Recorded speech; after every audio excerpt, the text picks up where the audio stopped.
Machine learning, blockchain technology, extended reality, and the Internet of Things are all buzzwords, also in the development sector. This session will give us a better insight into them all. Last week, Norad and Google, together with USAID, launched a cooperation involving the Global Digital Library, taking lead on literacy. Sriramya Gainedi is lead marketing manager for artificial intelligence and research at Google. She focuses on AI education and has also served 4 years in the Obama administration, working on social impact initiatives. Christer Gundersen is Chief Technology it had to happen sometime. Officer at the Global Digital Library, dedicated to unlock the full potential of the Internet. The goal of the GDL is to provide access to free, high-quality reading resources in languages children speak and understand. Please welcome them both on stage.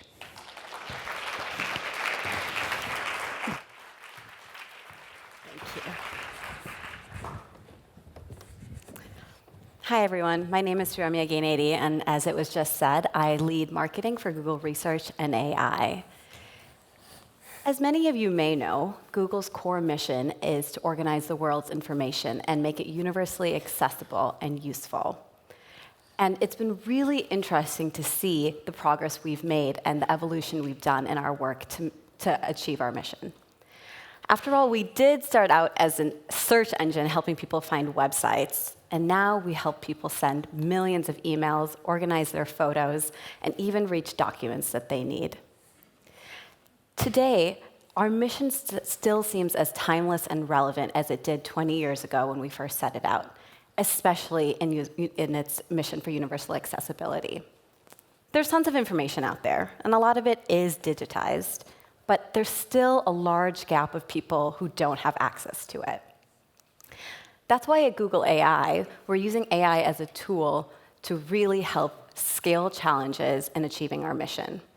AI has been used in a lot of our products, like I just said, Photos, Gmail, and I think they've made people's lives easier. But we think that AI could really be used as a tool to help tackle societal problems.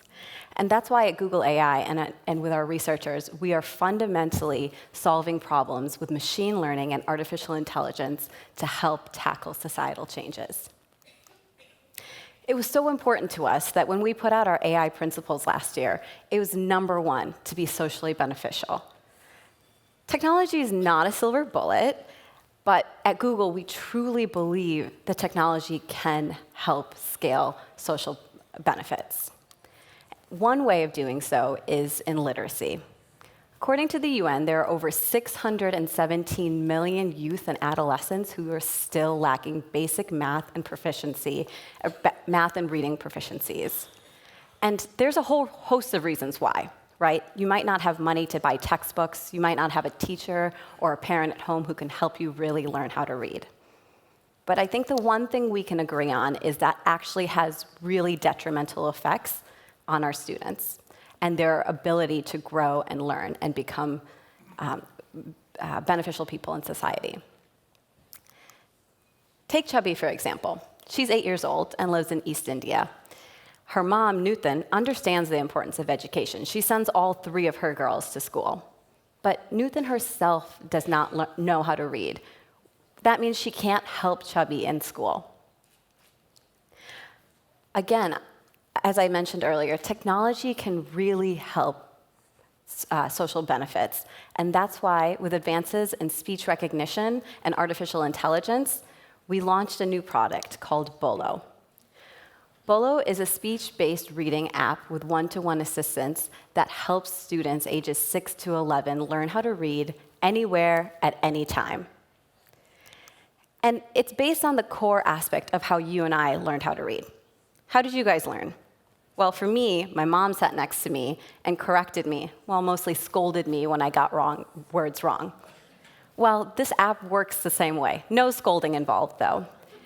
She provides corrective feedback. Our in-app assistant, Thea, provides corrective speech-based feedback in real time. And she encourages students when they get something right. The app has a vast library of leveled books and games to keep it fun and exciting for our kids. It's completely offline once it's downloaded, so that we can really reach the kids who really need it. And listen, we're talking about our children here, so privacy and security was #1 top of mind for us. So no personal sensitive information ever leaves the app. And I don't know about you guys, but I was a pretty distracted kid, so it's completely ads-free to keep them from being distracted as well. Since our launch in March in India, we have expanded to 7 different countries in 9 different languages. We've reached over 800,000 students in 28,000 towns and cities. And they've read over 3 million books. Now, remember I told you about Chubby in East India? Well, we gave her the app. Check out what impact it had on her life. मेरा नाम नूतन है। सुंदर नगरी में मैं रहती हूँ। मैं बिंदी बनाती हूँ। मेरे 4 बेटी हैं। मैं तो अपनी लाइफ नहीं बना सकी, मैं तो बिंदी में रह गई। मेरे बच्चे पढ़ लेंगे तो अपनी लाइफ बना लेंगे। बच्चे पूछते मम्मी कैसे ये क्या है, मैंने बेटा मैं पढ़ी नहीं हूँ, पढ़ी होती तो मैं ज़रूर बताती मैं आपको। मेरे बच्चे पढ़ नहीं पाते थे, सिखाती स्कूल में से बहुत आती थी, पर ट्यूशन भी नहीं पढ़ा पाते बच्चों को, किसी टाइम नहीं होता, पैसे नहीं होते घर के अंदर। ये अनुराधा दीदी है ना, वो एनजीओ में जो काम करती हैं, ये घर घर पूछ रही थी आके, बोली थी ये ना एक ऐप है जो मोबाइल में डाउनलोड करोगे ना तो इसमें ना बच्चों को बिना नेट के पढ़ाया जाएगा। तब मुझे नीचे जाना ही पड़ता है। अब तुम पढ़कर सुनाओ। तब मुझे नीचे जाना भी पड़ता है। शाबाश। मेरे बच्चे भी पढ़े तो बहुत खुश हुए, मम्मी जी तो बिना पैसों के भी पढ़ाई हो रही है इसके अंदर। मैं जल्दी घर जाना चाहती हूँ। बहुत बढ़िया। मुश्किलें हार गई जब बेटियों ने दी चुनौती। तो जब से बोलो ये जो शुरू कराए तो मेरे बच्चे अच्छा पढ़ रहे हैं। मेरे बच्चों का आत्मविश्वास बढ़ चुका है, मम्मी हम भी तुम्हें कुछ बन के दिखाएंगे। छोटे से बड़ी भौगोलिक इकाई। कुमकुम मेरी डॉक्टर बनना चाहती है, छवि मेरी पुलिस बनना चाहती है। मेरे बच्चे कुछ कर लें तो उससे अच्छी बात क्या है।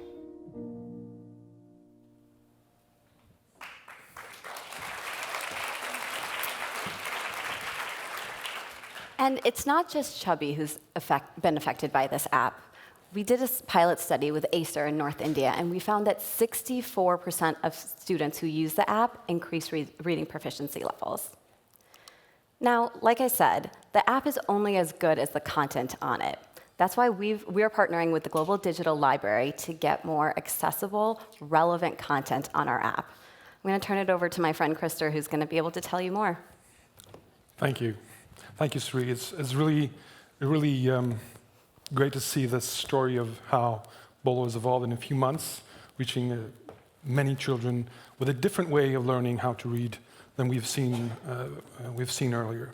I'm going to come back to how we are collaborating with Google on interchanging content, but first I'm going to just give you a brief introduction to the Global Digital Library. So first of all, for us, it's all about early grade reading. It's about getting children all over the world reading on their terms, in their languages. And as the introduction mentioned, our job, our role on this is to gather content and increase the availability of high quality early grade reading for children in what we define as underserved languages, meaning local languages that they use every day. So that's our role in this. Currently, we have 42 languages, mostly in Africa and Asia. And we have both content that is quality assured and government approved, and quality assured used for library.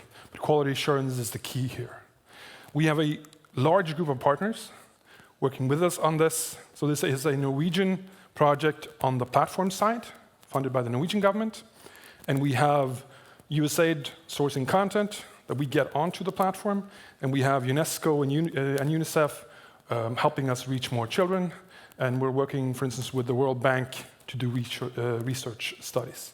So this is really a collaborative effort to reach more children on on their terms, as I mentioned. The platform is mobile first, works both on mobile, it works also for print, so we're not just doing digital here, we're also doing the print option. And it works on larger screens like computers. I think what you see here is a plain computer screen.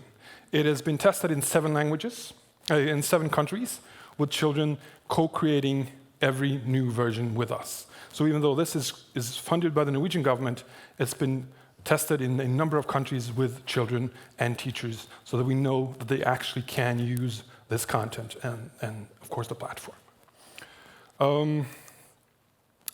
At the heart of this collaboration is the fact that all content on the GDL is released under an open license, meaning that any child can read any book. Teachers, parents, companies, and governments can go onto the platform and use it. And they can also use it for commercial purposes. The reason for us doing this approach is because we want local involvement. We want the last version of the book to be locally created, if possible. We want the last version of any game to be locally adapted, if possible. And we also support translation on the platform, which is enabled by the fact that we do what's called open source content.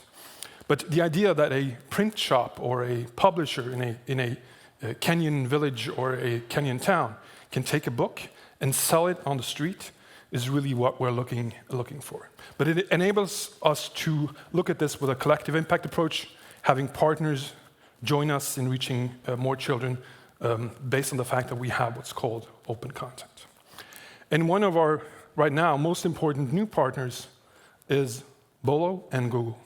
They have developed a fantastic new AI-based app using our content to reach not only more children, but also children in a different way. While the content itself is available on multiple other platforms as well, they have done the innovation, we provide the content. I also want to mention that this is a two-way street where we actually reused open source components from Google first to create the Global Digital Library itself. So they have both used our content, but Google has also provided as a contributor on the open source bit of the GDL. And this type of collaboration will also not only make us be able to reach more children, but as new startups come up, let's say in East Africa or Asia, they can do exactly the same thing and use the content on their terms. One cool thing that's sort of the other way around is that we have attached the Global Digital Library content to the Assistant. Has anyone here used the Google Assistant? Not too many, a couple of over there. It allows you to talk to your phone and ask it for things. It can help you set the timer. It can help you wake up in the morning. What we have done is that we've attached our content to this assistant, making it possible for children to actually speak to the library, and the library can read books for the child.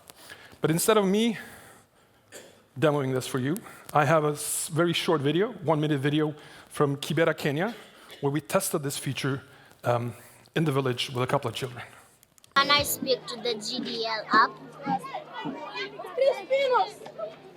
Welcome to the GDL. It's a pleasure meeting you. I can help you search for books, and I can read them for you. To search for a book, just name the topic of the book. For example, List books on level 1. found 39 books on level 1. List books about cats. Found 5 books with the topic cat. Here are the first 5. Come back, cat. Rafiki's style. The day my cat lost her mind. Read any book about cats. Starting to read the book Wild Cat. Wild cat. Some wild cats have stripes, like the tiger. Next. Some wild cats have manes, like the lion. Next. Some wild cats have spots, like the leopard and the leopard cat. Goodbye, GDL. Goodbye, it was a pleasure talking to you. Come back soon. So we program her to be polite, of course. She's holding this conversation. It's just fantastic to see what kind of new innovative ways you can have a child learn to read or have the app read to the child. This is an exploratory element of the platform. It is still basic reading that is the core, but we want to use new technologies and connect to partners like Google to explore new options for children learning to read. And this was a really, really snap adaptation for this guy. He learned this in a few minutes. Another way of using the same functionality, the same AI function, is when we focus on accessibility. So we have focused on accessibility on the platform since we started, but just a few weeks ago, we started working with the Android phone using the basic AI-based functions and accessibility features to enable visually impaired children to read on the app based on simple navigation and listening to the voice on the mobile telephone. And especially for those children, those marginalized children that never will ever see an advanced Braille-operated machine or Braille-printed books, this is I would say, gate opener for those who actually have some sort of access to a mobile device. And the pictures you see here is from Nepal in the back. The teacher here is showing the kids, and on the left here is a kid actually navigating on the phone. In the front, you'll see sign language video, another thing that we're just adding to the platform in a few weeks. So we'll start with adding Kenyan Sign Language to the platform, content developed in Kenya for Kenyans that will be launched on the GDL just over the new year. It's really important for us to have a platform for everyone, and this is two examples of how we use technology to reach that goal. Another question we often get is, do you have to be online all the time? And as Sri mentioned, their app is offline. So what we've done is that we have two options for people that wants to go offline, or they are offline without wanting to be so. First is that you can have a book marked for offline use, and then the app will listen. If you go offline, then you'll be presented with the option of reading on the GDL, in any case.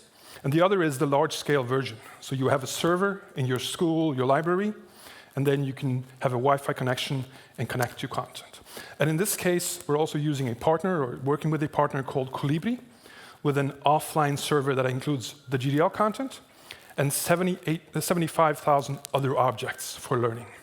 And that server includes also a bunch of videos from Khan Academy, for those of you who know that. And I know this is a sort of a controversial topic in some countries because there's been old computers stacked that's never used as servers, using too much power, very unsustainable.